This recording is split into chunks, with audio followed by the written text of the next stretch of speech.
Satuan Reserse Narkoba Polresta Banda Aceh menangkap seorang perwira menengah polisi dengan inisial AKBP AP dan seorang bintara berinisial SS pada 10 Januari lalu. Keduanya ditangkap usai dipanggil penyidik untuk dimintai keterangan terkait penangkapan dua warga sipil sebelumnya, yakni YK dan SW pada 8 Januari 2024, atas kepemilikan 2 paket sabu seberat 1 ons.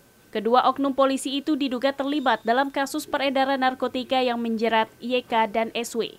Wakapolda Aceh Brigjen Pol Armia Fahmi dalam keterangan pers pada Senin 15 Januari menyebut, polisi masih menyelidiki lebih jauh peran kedua anggota polisi yang berdinas di Polda Aceh itu.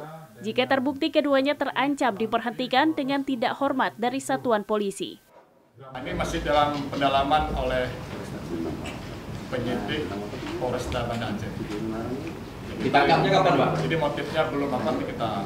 Maka itu saya sampaikan tadi bahwa kita tidak terputus di sini, kita akan terus dengan besok lagi. Demikian saya kira. Ditangkapnya di mana, Jenderal? Kapan dan di mana, Jenderal? Ditangkap di Banda Aceh.